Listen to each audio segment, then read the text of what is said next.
kalau kita melihat apa yang menyebabkan beberapa curah hujan tinggi, memang sebenarnya kalau kita lihat faktanya bahwa di Indonesia saat ini memang sedang musim hujan, itu yang pertama.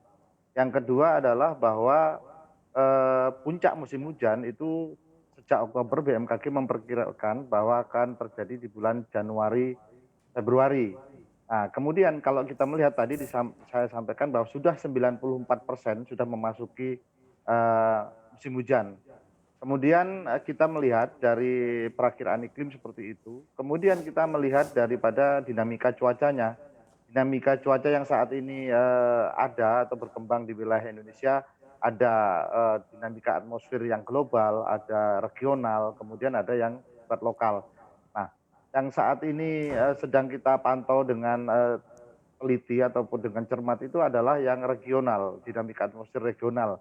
Mulai dari monsun, kemudian mulai MGO, kemudian Polsat, kemudian dengan faktor-faktor lokal yang lainnya. Dan yang sangat dinamis sekali adalah perubahan tekanan udara yang nanti akan menyebabkan untuk perubahan bergesernya pola tekanan angin ya dari pembentukan konvergensi. Nah, pembentukan konvergensi inilah yang nanti diperkirakan menghasilkan curah hujan. Di samping ada aktifnya monsun barat dari Asia atau dari Asia yang membawa uap air dan ini akan melewati Indonesia. Demikian, Ya, ya Pak, sebenarnya kalau Gibran. untuk NGO itu seperti apa sih sebenarnya Pak? Ya, gambarannya?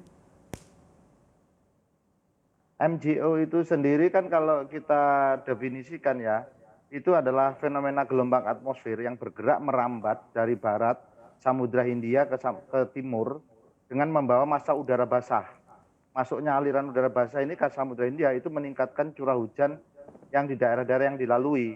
Dan ini dia dibagi dalam 8 kuadran dan saat ini sedang berada di posisi Samudra Hindia. Demikian. Berarti Pak, kalau bisa dilihat dengan bencana banjir yang terjadi di Kalimantan Selatan, terus Aceh, beberapa wilayah Pulau Jawa, berarti ini disebabkan karena memang curah hujan yang begitu tinggi yang melanda Indonesia beberapa hari terakhir. Betul. Jadi saya sampaikan beberapa hal, misalkan seperti curah hujan yang terjadi di Kalimantan Selatan, itu terjadi tanggal 12 sampai tanggal 15 banjirnya.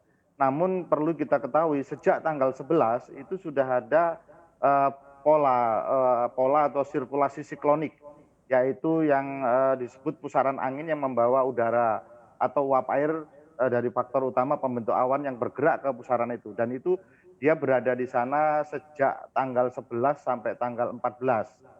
Sehingga kalau kita lihat curah hujan di sana tanggal 12 maupun tanggal 15 itu ada yang kategori ekstrim, yaitu lebih dari 255 mm per hari. Kemudian ada juga yang kita lihat misalkan seperti terjadi di Jember, kemudian terjadi di Manado, itu sebenarnya juga fenomena daripada pembentukan awan konvektif ya. Jadi ada pola-pola tekanan udara di mana terjadi belokan angin, maka kecepatannya rendah dan dia akan mendapatkan suplai uap air untuk bisa menjadi hujan. Sedangkan seperti kemarin ada fenomena di Manado tentang apa itu tinggi gelombang, memang itu juga di utara kita sedang aktif adanya sirkulasi siklonik yang dimana membawa dampak angin cukup tinggi yaitu sekitar 25 sampai 30 knot ya. Dan ini menyebabkan tinggi gelombang yang seharusnya itu teramplifikasi menjadi lebih tinggi demikian. Jangan lupa untuk download aplikasi CNBC Indonesia yang tersedia di Play Store dan juga App Store untuk mengikuti terus perkembangan informasi seputar ekonomi dan bisnis terkini.